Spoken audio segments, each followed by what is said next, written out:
In life, nations, like individuals, are tested not when they are strong, but when they are desperate. In the stillness of crisis, the true face is revealed. Today, we speak not with anger, but with clarity. Not with noise, but with reason.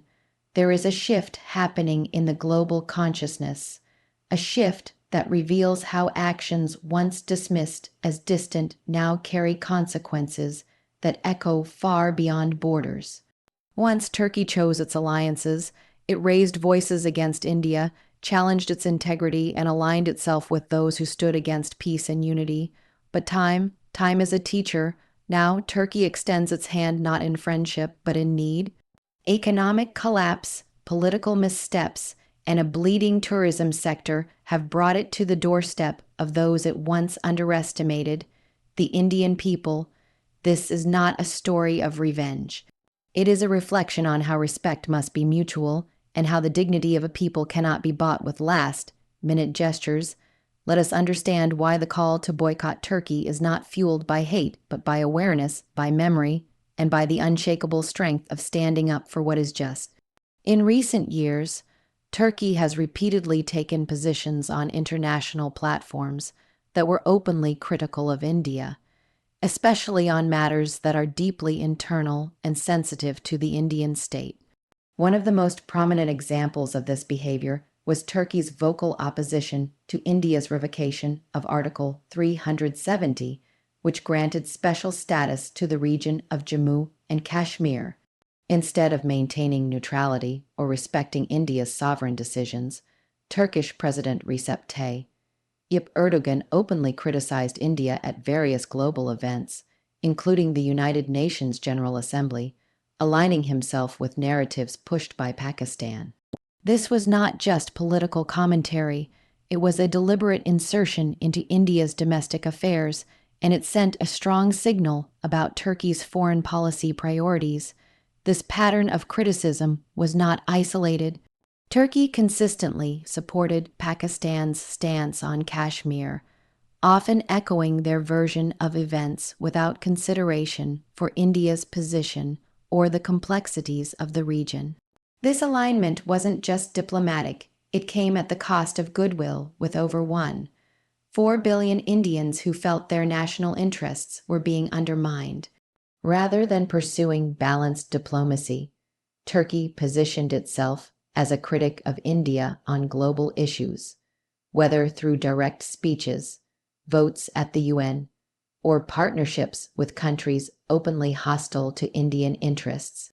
Furthermore, Turkish media often state, controlled or heavily influenced by Erdoğan's administration, amplified anti-India narratives, further deepening the divide between the two nations. This wasn't merely about policy differences, it was about shaping perception and undermining India's image internationally. For a nation that once celebrated deep cultural ties through shared history and trade, the shift was dramatic and disappointing to many Indians. What makes this situation more complex is the timing and frequency of these criticisms.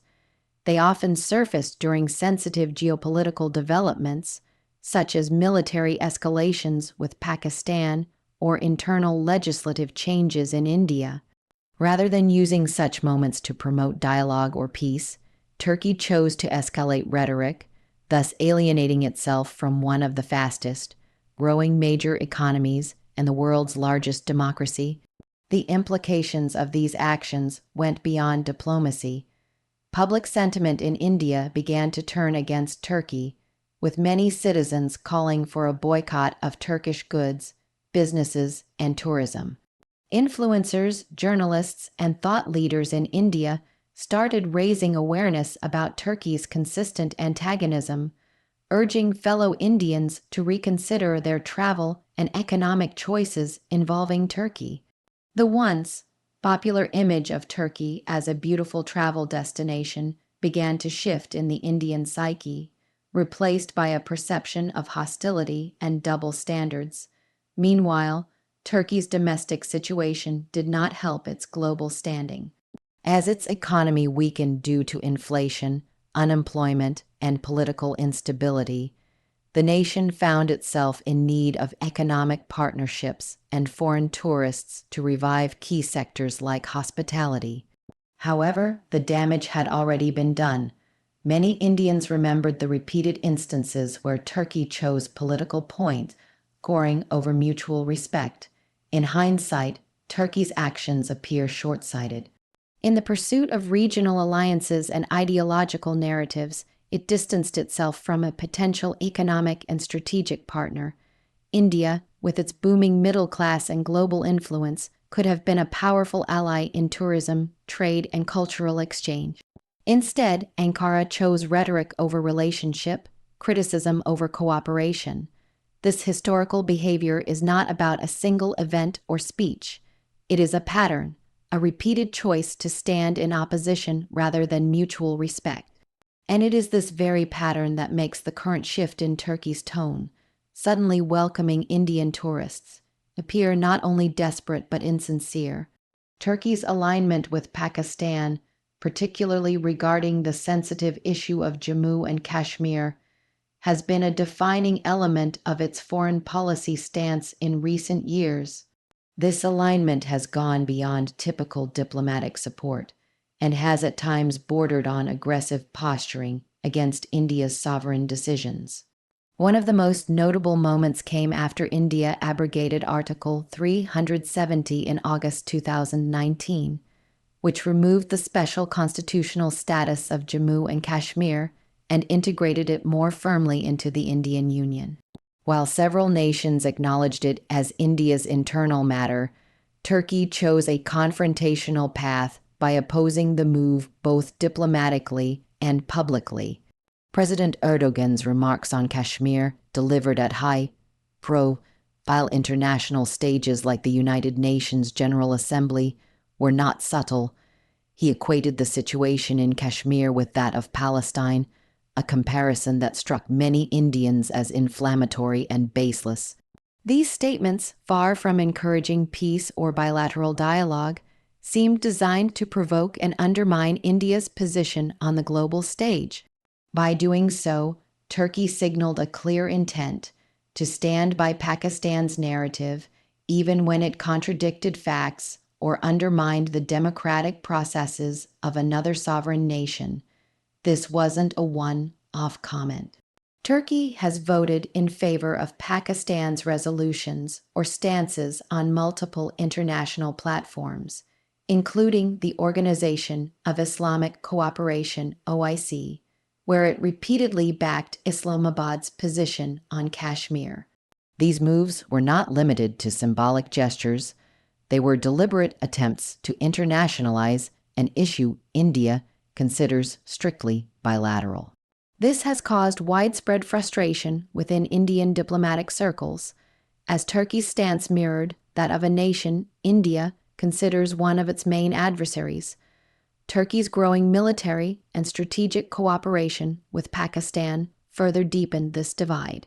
Joint military exercises, defense agreements, and intelligence sharing initiatives between Ankara and Islamabad indicated a strengthening axis that had little regard for Indian security concerns. For a country like Turkey, which often advocates for global justice and peace, this open partnership with a country accused of sponsoring cross-border terrorism appeared hypocritical to many observers. The question that arose in Indian minds was simple: how could Turkey claim to support peace while actively aiding and echoing a regime that has repeatedly attempted to destabilize India through violence and propaganda? The Turkish government's approach seemed more ideological than practical, rooted in Erdoğan's vision of reviving a leadership role in the Muslim world. This foreign policy stance prioritized religious solidarity over pragmatic diplomacy. By aligning itself with Pakistan on the Kashmir issue, Turkey was seeking to solidify its influence among certain Islamic nations. However, this came at the cost of alienating a major power like India, whose global importance extends far beyond its regional dynamics. India is not only the world's most populous country, but also an emerging economic powerhouse, and a crucial player in international geopolitics. Public sentiment in India reflected the government's disappointment. Turkish products, shows, and even travel destinations began to face backlash. Influencers, media houses, and political voices raised concerns about India continuing any meaningful cultural or economic engagement with a nation so openly hostile to its national interests. Calls for a boycott of Turkish tourism and goods started to gain traction, creating long-term impacts on how Indians viewed Turkey, not just as a government, but as a nation. The repeated support for Pakistan was interpreted not just as a political move, but as a betrayal of the spirit of mutual respect and cooperation that should guide international relations. It made Indians question whether Turkey truly valued its relationship with them, or whether it simply saw India as a counterweight to be used in its ideological balancing act. This deeply rooted perception continues to influence how Indians respond to Turkey's sudden shift in tone today. Turkey is currently facing one of the most severe economic crises in its modern history, and the repercussions are being felt across every sector, particularly in tourism, which has long been a key pillar of the Turkish economy. Once a bustling hub for international travelers drawn by its rich history, natural beauty, and cultural vibrancy, Turkey is now grappling with a drastic decline in foreign visitors, especially from countries like India.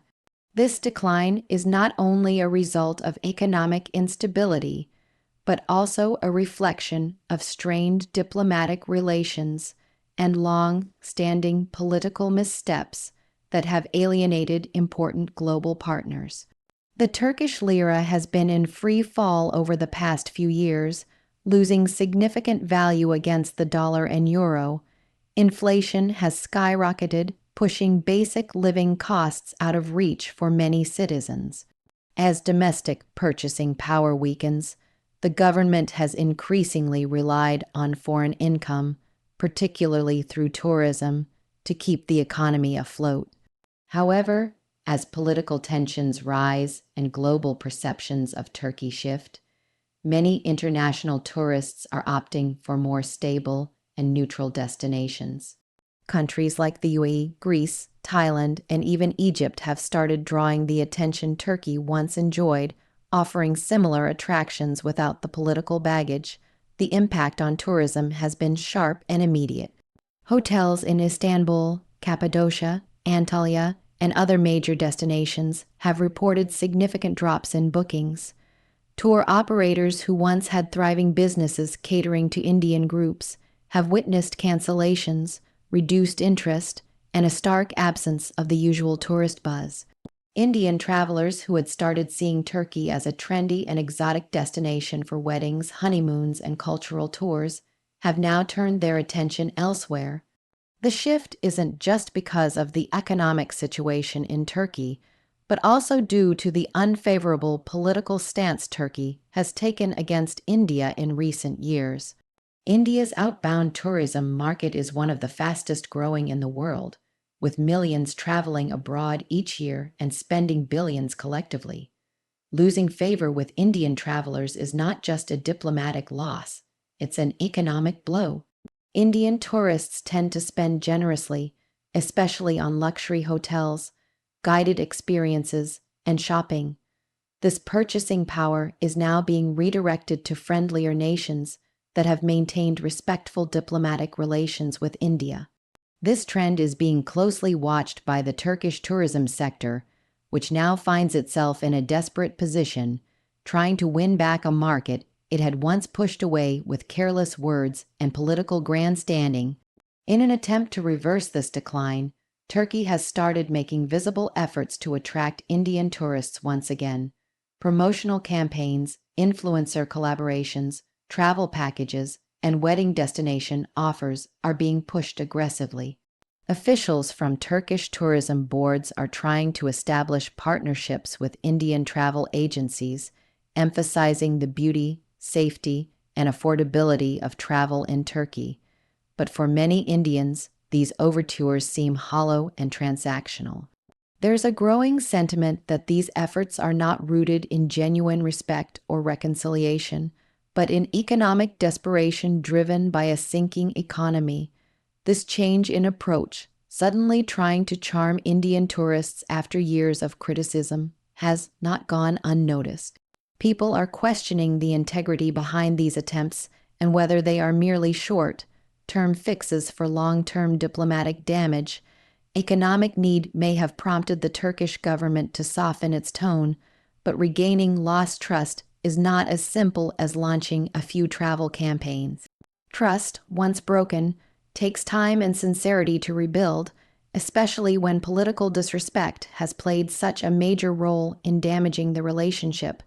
As Turkey continues to battle inflation, unemployment, and foreign debt, its reliance on tourism is only going to increase. But unless the nation addresses the root causes of its alienation from countries like India, namely political hostility and disrespect, it will struggle to revive this crucial sector. Tourists today are not just looking for beautiful landscapes. They are choosing destinations that align with their values and respect their identity. In a surprising turn of events, Turkey is now actively trying to woo Indian tourists, a stark contrast to the antagonistic tone it maintained in recent years. After repeatedly criticizing India on international platforms and aligning itself with Pakistan on sensitive issues like Kashmir, Turkey finds itself economically cornered and diplomatically isolated. The once proud rhetoric has softened, replaced by campaigns, incentives, and targeted marketing aimed specifically at Indian travelers. Hotels are offering India-centric packages, Turkish airlines are creating promotional deals, and tourism boards are reaching out to Indian influencers and travel agents in an effort to rebrand the country as a welcoming, exotic destination for Indian visitors. This sudden pivot seems to be motivated more by financial desperation than genuine diplomatic reform. The Turkish economy, weighed down by currency devaluation, inflation, and unstable governance, is in dire need of external revenue. Tourism, once a strong pillar of national income, has been severely affected by global geopolitical tensions and domestic mismanagement. In particular, Turkey has seen a significant drop in tourist arrivals from countries with which it has strained political ties. India, being one of the fastest growing outbound tourism markets in the world, naturally becomes a target when Turkey seeks to stabilize its collapsing economy. Indian travelers, with their high spending habits and interest in international weddings, luxury vacations, and cultural tours, represent a gold mine for any nation hoping to boost tourism revenues. Recognizing this, Turkey has begun rolling out red carpets specifically for Indian tourists. There's a noticeable shift in marketing tone. Advertisements now highlight the similarities between Indian and Turkish cultures, emphasize hospitality, and avoid any political undertones. Wedding planners in Istanbul and Antalya are actively pursuing Indian clients, while travel expos in India have started featuring Turkish representatives promoting scenic destinations like Cappadocia, Pamukkale, and Bodrum. However, this sudden enthusiasm has sparked skepticism. Indians are not quick to forget how their country was spoken about on international forums just a few years ago. From Erdoğan's repeated criticisms of Indian domestic policy to Turkey's voting patterns in the UN and alignment with Pakistan's stance on Kashmir, the hostility was neither subtle nor accidental. It was repeated, consistent, and deliberate. Now, when the tables have turned economically, Turkey's overtures are being viewed by many Indians as opportunistic rather than sincere. This situation also exposes the transactional nature of some international relationships. When a country finds itself in crisis, it often turns to those it previously ignored or insulted, hoping for swift economic relief. In Turkey's case, it appears that Indian travelers are seen more as financial assets than valued guests. This is not lost on the Indian public, which has become increasingly politically aware and patriotic in recent years. People are now more conscious of where their money goes and how their choices as consumers and travelers reflect on the international stage. While some segments of Indian society may still be drawn to Turkey for its natural beauty and historical sites, a growing number are calling for boycotts or at least encouraging people to reconsider their travel decisions. Influencers, YouTubers, and political commentators have pointed out the irony in Turkey's new approach, reminding audiences of the recent past. The message is clear: respect cannot be switched on and off based on convenience. Turkey's attempts to attract Indian tourists are, on the surface, professional and polished, but underneath lies a tension that cannot be resolved with advertisements and discount packages. Genuine reconciliation requires more than marketing. It requires acknowledgement, diplomacy, and a respectful change in tone. Until then, Turkey's calls for Indian visitors may be heard, but not necessarily answered. The relationship between nations, much like between individuals, is built on trust, consistency, and mutual respect. When that trust is repeatedly violated or ignored, it creates a memory in the minds of the people, one that cannot be easily erased by temporary gestures or sudden changes in tone. In the case of Turkey and India, the repeated instances where Turkey chose to stand against India on sensitive issues have left a lasting impression on the Indian public. Now that Turkey is reaching out with offers of friendship and economic engagement, particularly through tourism, many Indians are being reminded of the past and urged to respond not with emotion, but with awareness. It is easy to be swayed by luxury travel deals, promotional videos, and offers of cultural hospitality. Turkey is a beautiful country with rich history, stunning landscapes, and deep-rooted traditions. However, beauty should not blind one to truth. The same country that is now inviting Indian tourists with open arms had, not long ago, challenged India's sovereignty, supported anti-India rhetoric on international platforms, and aligned itself with nations that have actively worked against Indian interests. This contradiction is not lost on the Indian population, who are now more globally informed and politically aware than ever before. In today's interconnected world, every action taken by a country, especially on foreign policy, is closely watched and remembered by citizens across the globe. When President Erdoğan raised the Kashmir issue at the United Nations and compared it to global conflicts in a way that painted India in a negative light, it wasn't just a political statement, it was a blow to the dignity of a democratic nation. At that moment, Turkey wasn't just disagreeing, it was siding with those who actively seek to destabilize India. These are not small matters. They strike at the heart of national identity and pride, and those feelings are not easily forgotten. Now, as Turkey faces mounting internal pressures, economic downfall, and diplomatic isolation, it seeks to reconnect with the very countries it previously disregarded. This sudden change is being viewed with suspicion by many Indians who feel that Turkey's motives are driven less by a desire for reconciliation and more by urgent financial necessity. The underlying question in people's minds is, would Turkey still be extending this welcome if its economy were thriving and its geopolitical position were strong?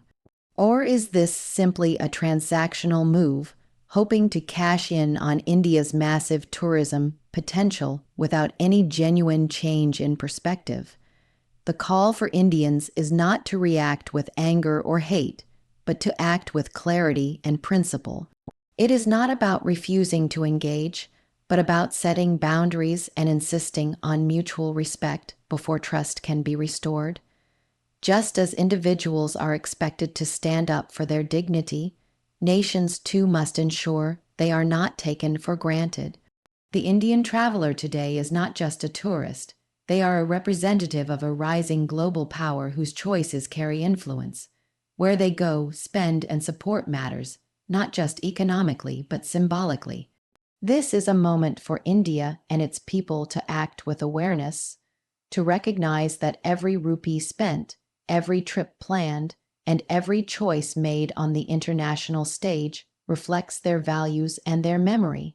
It is a reminder that relationships between people or nations must be based on respect and sincerity, not convenience. Until Turkey demonstrates genuine change, not just through words or tourism campaigns, but through consistent diplomatic respect and balanced foreign policy, India's response must be measured, principled, and rooted in self-respect,